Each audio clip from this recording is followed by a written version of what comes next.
Tag Team Squad Strike is the best way to play Smash Bros. Ultimate. If you subscribe to my channel, you'll find it pretty clear pretty fast that I'm a single player campaign kind of guy. I'm also broke AF and wouldn't spend my pennies on a Nintendo Switch Online, PlayStation Plus, or Xbox Live Gold membership when I can't even afford a monthly subscription to Spotify. But when it comes to local couch co-op multiplayer titles, I don't think there exists a company who does it better or values it more than Nintendo. And when it comes to Nintendo, I don't think there's a better case study for how to do it right than the Super Smash Bros. Franchise. Hi everyone, and welcome to Penny Voxel and to another Smash Week episode. The answer is Twinkle Popopo, and today I want to talk to you about what Tag Team Squad Strike is and why it's the best mode to play in Super Smash Bros. Ultimate. Now, for those who don't know, don't own the game, or don't tend to look south of the main red Smash card on the match selection screen, Squad Strike is a collection of versus modes that let each player select a group or squad of characters which get swapped out according to the particular rules of the Squad Strike subtype you're playing. There are 3 subtypes, including an elimination mode and a best of mode, but I'm only here to talk about one of them,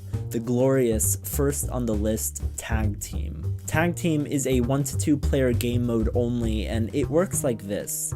Each player races to choose 3 or 5 characters from the character selection screen. You cannot choose the same characters as each other, and you cannot choose any single character more than once. You then choose the order in which you want those characters to spawn after each KO, though I personally stick with hitting X to make that order randomized. Now in Tag Team, rather than having stock lives, you have, you could say, stock characters. When your first character gets KO'd, you don't lose a life.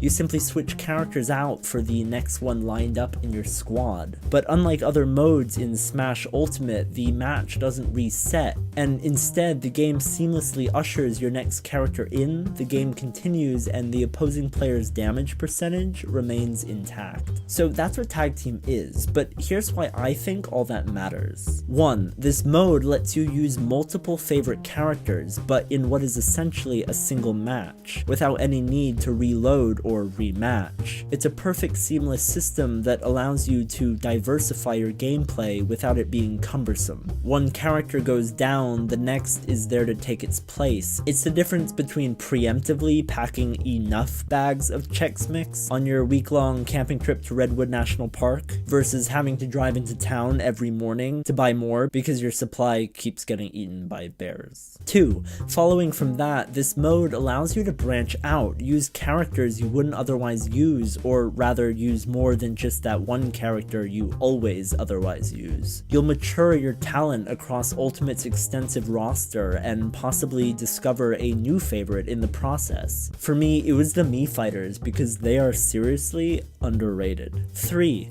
Tag Team's challenge and complexity comes from the combination team you use and the order you choose to have that team spawn. Character selection is on a first-come first-served basis, so the selection process requires tact, but also quick thinking and planning.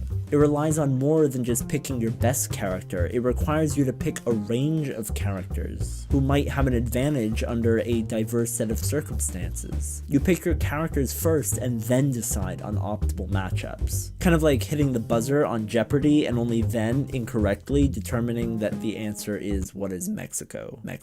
Twinkle Popopo. 4. Tag Team gives you an opportunity to see how 3 to 5 characters with similar skill sets differ. Struggling to determine how every single Fire Emblem character compares and contrasts? Now you can find out without forgetting each character's look and feel as you navigate back through the menu screens between matches. Imagine you're a taste tester trying out 4 minutely varying recipes of pepper and spearmint infused gingerbread toaster bites, or whatever. And your task is to determine which one is the most palatable. But between each variation, you're sent home for the night, only to come back the next day with no sense memory of the day before. That's not helpful. Just hand over the saltine and give me the next cube. Basically, what I'm saying is, this mode gives you that saltine, and your second helping of gingerbread pastries. And finally, 5. You gain extra bragging rights for being able to defeat your opponent's multifaceted squad using fewer characters than they used. And that means practicing the skill set of a particular character on multiple other characters in that same seamless environment I've probably mentioned twice per minute in this video already. Anyway, those are 5 reasons why I think Tag Team is the best mode to play. But hey, that's just me. Have you given Tag Team a shot? What's your favorite mode to play? Share your thoughts down in the comments, and please don't forget to like, share, and subscribe. It really helps out the channel. I also want to give a very special shout out to my friend Arabizi for playing so much Smash Bros. Ultimate with me and turning me on to this mode, and for helping me capture the footage despite not having access to a capture card. Also, be sure to check out my other Smash Week episodes, which can be found on the channel or linked in the description below. And now, of course, the question to this episode's answer: Twinkle Popopo. Twinkle Popopo was the original name for Kirby,